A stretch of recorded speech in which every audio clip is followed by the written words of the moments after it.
서울의 여름 해가 천천히 저물어가며 한남동의 오래된 골목길을 부드러운 황금빛으로 물들였다. 택시는 분주한 거리 사이를 유유히 지나며 도시의 숨결을 전했다.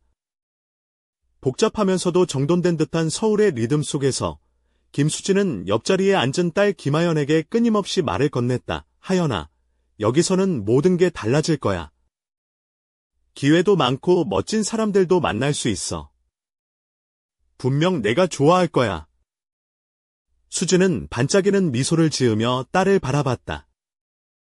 하지만 하연의 마음속에는 그 기대가 조금도 자리 잡지 못했다. 수진이 남편 이민호와 결혼한 이후 세상을 보는 시선이 완전히 달라져 버렸기 때문이었다. 민호는 수진에게는 안식처였고 이상적인 동반자였지만 하연은 그를 완전히 믿지 못했다. 민호는 겉으로 보기에 다정하고 친절했다. 언제나 도움을 주려 했었고 겉으로는 완벽한 남편이었다. 하지만 그가 하연을 바라보는 눈빛에는 알 수 없는 무언가가 있었다. 너무 오래 바라보거나 어깨를 스치는 손길, 머리를 치워준다며 허리를 감싸는 작은 접촉들. 겉보기엔 아무것도 아닐지 몰라도 하연은 그 모든 것이 불편했다. 그리고 이제 세 사람이 함께 좁은 원룸 아파트에서 살아야 한다는 사실이 그녀를 더 불안하게 했다. 도착한 집은 작고 낡았지만 짐들이 한쪽 구석에 가지런히 쌓여 있었다. 이미 세 사람의 침대는 하나뿐이었다. 수진은 셋이 함께 자야 한다고 고집했다. 수진은 침대 한쪽, 민호는 반대편, 그리고 하연은 가운데였다. 선택의 여지가 없었다. 첫날 밤, 무더운 공기가 창문을 통해 스며드는 가운데 민호가 몸을 움직일 때마다 매트리스가 살짝 내려앉았다. 하연의 몸은 긴장으로 굳어졌다. 그녀는 그 순간을 무심코 넘기려 했지만 야른 잠옷 사이로 다리에 느껴지는 미묘한 스침은 결코 우연이 아니었다. 다음 날 아침, 평소처럼 수진은 커피를 끓이며 새 집에 대한 기대감을 입에 담았고 민호는 에스프레소를 마시며 신문을 읽었다.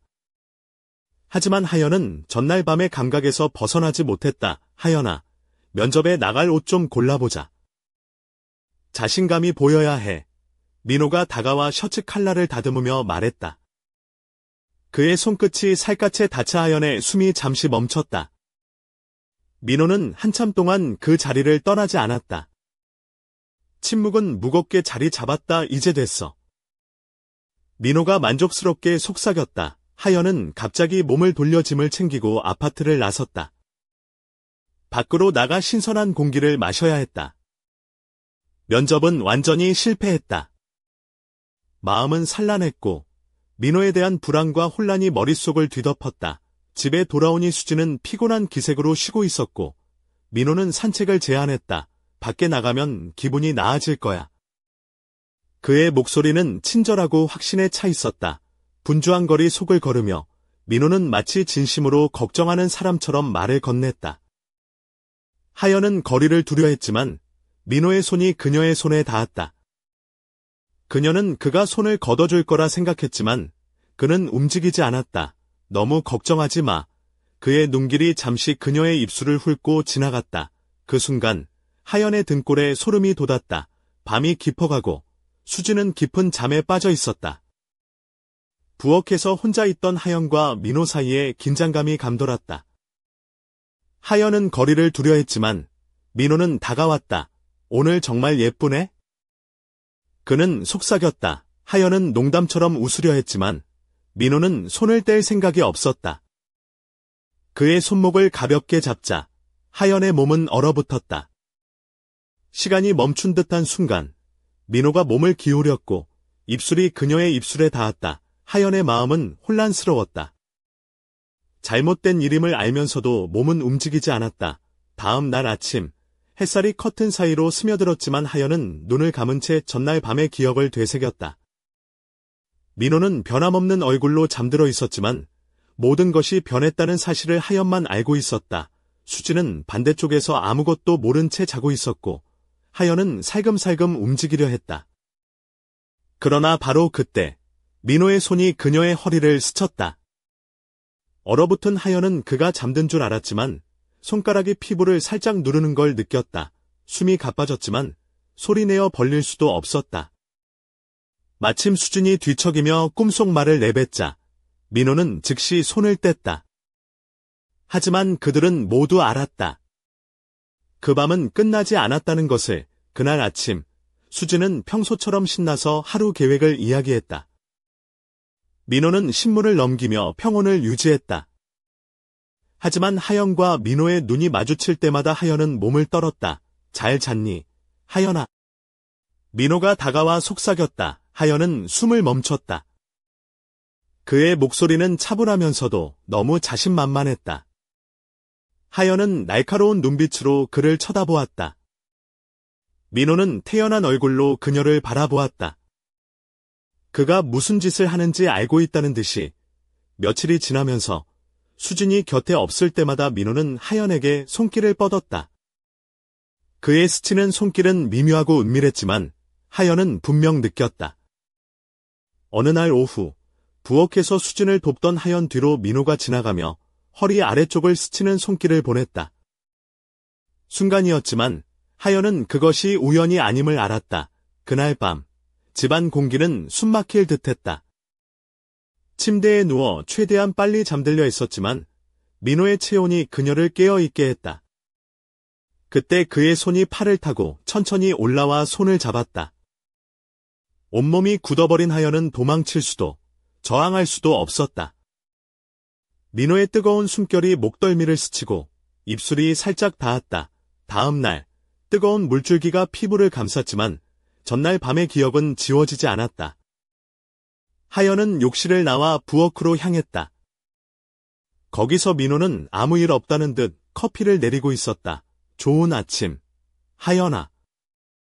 그의 목소리는 평온했다. 수건을 몸에 두른 채 멈춰 선 하연을 민호는 천천히 훑어보았다. 목선, 어깨, 아직 젖은 다리까지. 그의 표정은 변하지 않았지만 하연은 느꼈다. 넌 계속 날 피할 거니? 그녀는 목을 삼키고 아무 말도 하지 않은 채 부엌을 빠져나갔다. 민호는 이미 답을 알고 있었다. 그리고 하연도 마찬가지였다. 밤은 빠르게 찾아왔지만 잠은 오지 않았다. 민호의 고요한 숨소리를 들으며 몸을 뒤척였다. 그리고 그 순간 그의 손이 이불 밑에서 허벅지를 따라 미끄러졌다. 하연은 굳어버렸다. 손가락이 천천히 올라왔지만 반응하지 않았다. 반응할 수도 없었다. 맘속으로는 무언가 해야 한다고 외쳤지만 몸은 움직이지 않았다. 수진은 다른 방에서 아무것도 모른 채 자고 있었다. 민호는 얼굴을 가까이 내밀며 입술로 어깨를 스쳤다. 하연은 눈을 감고 침묵했다. 그랬다. 모든 것이 너무 멀리 가버렸다. 다음 이야기는 민호의 진짜 목적과 수진의 비밀이 드러날 순간을 암시하며 끝난다. 하연은 이 상황에서 벗어날 수 있을까? 그리고 세 사람의 운명은 어떻게 될 것인가? 그 모든 미스터리가 곧 밝혀질 것이다. 서울의 아침은 언제나처럼 바쁘고 소란스러웠다. 하지만 김하연의 마음속은 전날 밤의 불길한 기억으로 무거웠다. 창문 너머로 쏟아지는 햇살이 원룸벽에 부딪혀 따뜻하게 퍼졌지만 그녀의 피부는 차가운 긴장감으로 떨리고 있었다. 수진은 주방에서 아침 준비를 하며 조용히 노래를 흥얼거렸고 민호는 신문을 펼쳐들고 있었다. 겉으로 보기에는 평화로운 아침 풍경이었지만 하연의 눈빛은 매섭게 날카로워져 있었다. 하연아, 오늘은 내가 면접 보는 날이잖아. 옷은 잘 골랐어? 수진이 다정하게 물었다. 하연은 고개를 끄덕였지만 목소리는 낮고 힘이 없었다. 응, 괜찮아. 민호가 신문에서 눈을 떼며 천천히 말했다. 긴장하지 마. 네가 가진 능력을 보여주기만 하면 돼. 그의 말투는 부드러웠지만 하연은 그 속에 숨어있는 다른 의도를 감지할 수 있었다. 민호의 눈동자가 잠깐 그녀의 허벅지를 스치고 지나갔지만 아무도 눈치채지 못했다. 하연은 심장이 빠르게 뛰는 걸 느꼈고 손을 꽉 쥐었다. 면접장으로 향하는 길. 서울의 복잡한 거리에서 하연은 민호의 시선을 피하려 했다. 하지만 그의 그림자가 어쩐지 항상 곁에 따라붙는 듯했다. 하연아, 오늘은 꼭 잘해야 해. 내 미래가 걸려있잖아. 민호가 뒤에서 낮게 말했다. 하연은 뾰로통하게 입술을 내밀며 속으로 중얼거렸다. 그래, 미래가 걸려있어.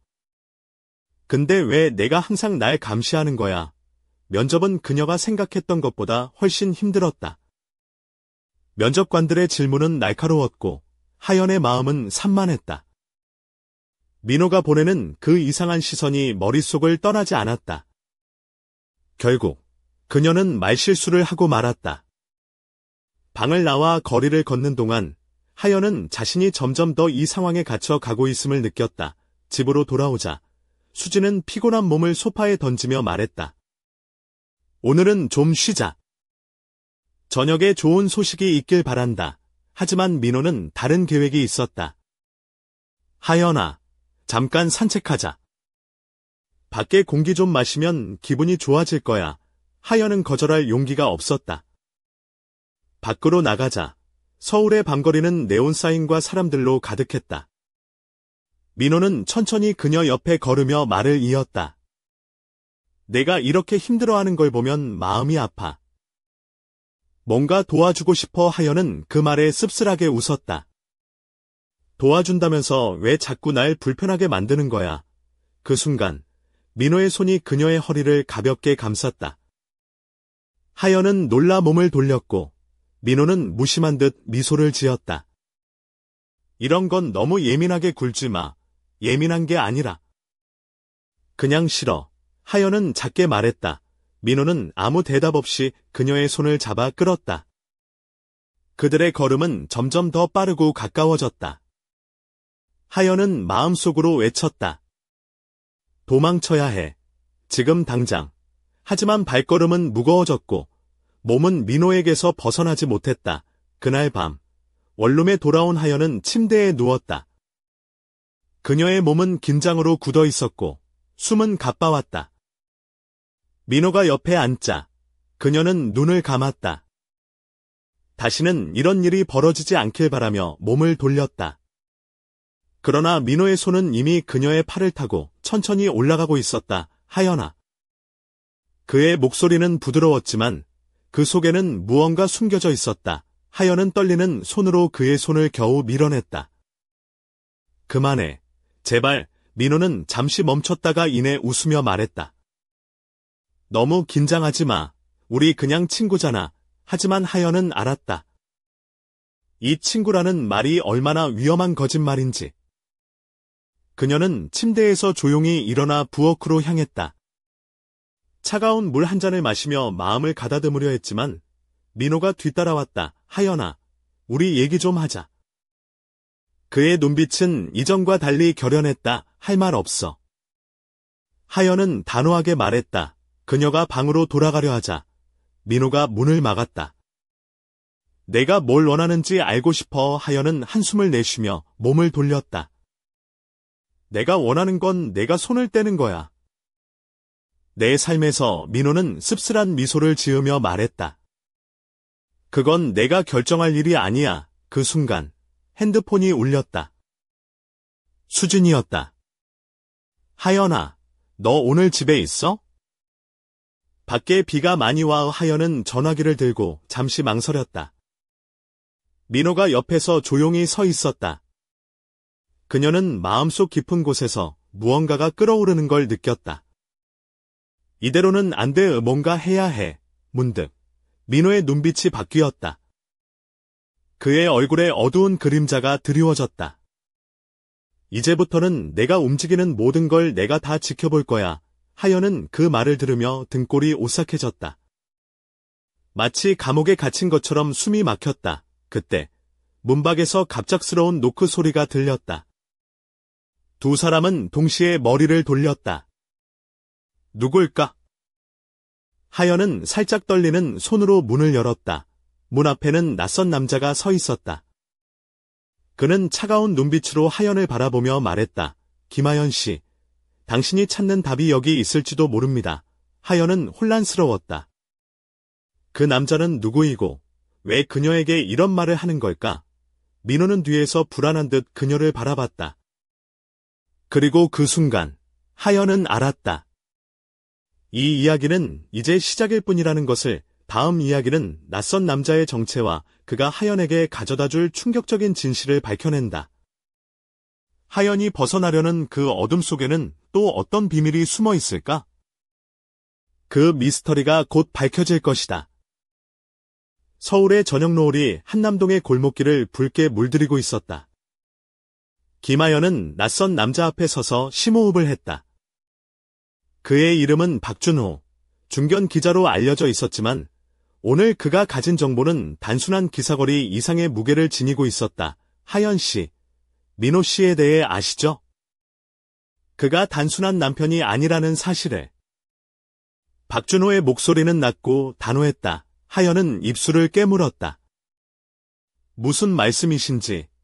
민호 씨는 과거에 여러 여성들과 얽힌 사건에 연루되어 있어요. 그리고 그중 몇 명은 갑작스럽게 사라졌죠.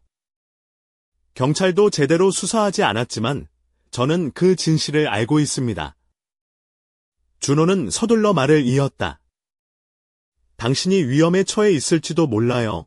하연의 머리가 빙빙 돌았다. 그동안 느꼈던 불안과 공포가 이제야 이유를 얻은 듯했다. 민호의 행동이 단순한 집착이나 이상함이 아니라 무언가 더 깊고 어두운 그림자가 있었던 것이다. 도움이 필요하면 언제든 연락하세요. 준호는 명함을 건넸다. 하연은 그를 배웅하며 마음속 깊은 곳에 불길한 예감이 자리 잡는 것을 막을 수 없었다. 감사합니다. 그녀의 목소리는 떨렸다. 집으로 돌아오는 길, 서울의 거리 불빛들이 하나둘 켜지기 시작했다. 민호와 수진이 기다리는 그 좁은 원룸이 떠올랐다. 문을 열자 민호가 소파에 앉아 있었다. 그의 눈빛은 평소와 다르게 차갑고 날카로웠다. 어디 다녀왔어? 민호가 물었다. 하연은 아무 대답 없이 짐을 내려놓았다. 그 순간 민호가 다가와 허리를 감싸려 했다. 거리 두자고 했잖아. 하연이 단호하게 밀쳐냈다. 민호는 잠시 놀란 표정을 지었지만 곧 이내 냉소를 띄었다. 네가 뭘 숨기고 있는지 다 알고 있어. 그날 밤 하연은 잠들지 못하고 창밖을 바라보았다. 마음 한켠에서 무언가가 부서지는 소리가 들리는 듯했다. 그리고 그녀는 결심했다. 더 이상 숨지 않겠다고, 이 어둠 속에서 벗어나겠다고. 하지만 그 순간 창문 너머로 누군가의 그림자가 스쳐 지나갔다. 하연은 몸을 일으켜 창문을 열었지만 이미 그 흔적은 사라지고 없었다. 누구야? 그녀는 속삭였다. 그때 휴대폰이 울렸다. 화면에는 박준호라는 이름이 떠 있었다. 하연 씨, 조심하세요. 당신 주변에 누군가 감시하고 있습니다. 민호 씨가 당신을 놓아주지 않을 거예요. 하연은 손에 쥔 전화기를 꼭 쥐었다. 이 싸움은 이제 시작이었다. 다음 이야기는 하연이 민호의 진짜 과거와 마주하며 자신의 안전을 위해 어떻게 맞서 싸울지 결정하는 순간을 그린다. 숨겨진 진실과 위험이 점점 더 가까워지는 가운데 그녀의 선택은 무엇일까? 그 미스터리가 곧 밝혀질 것이다. 한남동의 좁은 원룸에 다시 밤이 찾아왔다. 창밖으로는 서울의 빛들이 반짝였지만 김하연의 마음은 그 어느 때보다 무거웠다. 박준호 기자가 준 명함을 손에 쥐고 그녀는 어두운 방 안에서 거울을 응시했다. 속삭이듯 자신에게 말했다. 더 이상 숨지 않을 거야. 그날 밤 민호는 평소와 달리 조용했다. 그러나 그 침묵은 곧 위협적인 긴장감으로 바뀌었다. 민호가 다가와 하연의 손목을 잡았다. 왜 이렇게 멀리하냐? 그의 목소리는 차갑고 무거웠다. 하연은 떨리는 목소리로 말했다. 나를 놓아줘. 이건 잘못됐어. 민호는 냉소적인 웃음을 지으며 그녀를 침대 쪽으로 밀쳤다. 넌 내 것이야. 어디 가지 못해. 하지만 그 순간 하연의 눈에선 결의가 빛났다. 그녀는 민호의 손을 힘껏 뿌리치고 일어섰다. 아니야. 이제 끝이야. 그녀는 급히 옷장을 열어 작은 가방을 꺼내 짐을 싸기 시작했다. 민호가 다가와 말렸다. 이렇게 나가면 내 인생은 끝장이야. 내 인생은 내가 결정해. 하연은 떨리지만 단호한 목소리로 응수했다. 그때 갑작스럽게 현관문 벨이 울렸다. 민호가 경계심 가득한 눈빛으로 문 쪽으로 향했다. 하연은 숨죽이며 가방을 들었다. 문을 열자 박준호가 서 있었다. 하연 씨, 준비됐어요? 지금 당장 나가야 해요. 민호가 문 앞으로 다가왔지만 준호는 단호하게 말했다. 여기서 무슨 일이 있어도 우리는 하연 씨를 지킬 겁니다. 민호가 한 걸음 물러서자 하연은 준호의 손을 잡고 집을 빠져나갔다. 차가운 바람이 얼굴을 스쳤다. 밖은 이미 밤 깊었고 서울의 소음은 멀리서 들려왔다. 준호는 조용히 말했다. 내가 아는 곳으로 데려갈게. 안전한 곳이야. 하연은 고개를 끄덕이며 긴장된 숨을 내쉬었다. 이제 정말 시작이야. 차 안에서 준호는 하연에게 과거 민호의 행적과 관련된 파일들을 보여주었다. 사진, 녹취, 그리고 경찰 보고서. 민호가 연루된 사건들은 상상을 초월하는 어둠을 품고 있었다. 왜 나에게 이런 일을 알려주는 거죠? 하연이 물었다. 준호는 진지하게 답했다. 진실을 알리고 하연 씨가 안전해지길 원해서요. 그리고 이 모든 걸 끝내기 위해서 도착한 곳은 서울 외곽의 작은 펜션이었다. 조용하고 외진 곳으로 아무도 그들을 찾을 수 없었다. 하연은 창밖을 바라보며 마음속으로 다짐했다. 이제부터는 내가 내 삶의 주인공이 될 거야. 그러나 그날 밤, 펜션 밖 어둠 속에서 누군가의 눈빛이 그녀를 지켜보고 있었다. 민호가 끝나지 않은 게임을 계속할 준비를 하고 있었다는 사실을 아무도 몰랐다. 다음 이야기는 하연이 민호의 위협에서 벗어나 진짜 자유를 찾기 위한 싸움을 시작하는 순간을 담는다. 그녀의 용기와 결단이 새로운 국면을 맞이할 때 예상치 못한 인물과 사건이 등장하며 긴장감은 최고조에 달할 것이다. 그 미스터리의 실체는 곧 밝혀진다. 한남동의 낡은 펜션방 안, 창문 틈으로 스며드는 달빛이 김하연의 얼굴을 희미하게 비추었다. 몸을 감싼 흰색 실크 잠옷은 그녀의 곡선을 부드럽게 타고 흘렀고 살짝 드러난 어깨선에는 긴장과 불안이 묻어났다. 손에 들린 박준호 기자가 건넨 서류 더미를 바라보며 그녀는 깊은 숨을 내쉬었다. 이 서류들은 민호의 어두운 과거를 증명하는 증거들로 하연의 삶을 송두리째 뒤흔들 준비가 되어 있었다. 이제 시작이야. 하연 씨, 박준호가 조용히 말했다. 그의 눈빛은 무겁고 단단했다. 당신 혼자가 아니에요. 하지만 하연은 마음 한구석에서 여전히 두려움을 떨칠 수 없었다. 민호가 저지른 일들이 얼마나 크고 어두운지, 그리고 그가 얼마나 집요한지 알기 때문이었다. 그녀의 긴 검은 머리는 부드러운 곡선을 그리며 어깨 위로 흘러내렸고 발끝에는 은은한 광택이 도는 검정색 슬리퍼가 살짝 스쳤다. 긴장된 표정 속에서 그 누구보다도 강인한 결단이 엿보였다. 준호 씨, 이걸로 끝낼 수 있을까요? 하연이 작게 물었다. 우리가 함께한다면 가능할 거예요. 그가 다정하게 웃었다. 하지만 조심해야 해요. 민호는 절대 포기하지 않을 테니까요. 그 순간 밖에서 희미한 발소리가 들려왔다. 두 사람은 동시에 창문 쪽을 바라보았다. 정적을 깨는 발소리는 점점 가까워졌다. 하연의 심장은 빠르게 뛰기 시작했고 손가락은 서류를 꽉 쥐었다. 누구지? 그녀가 속삭이자 준호가 몸을 숨기며 조용히 말했다.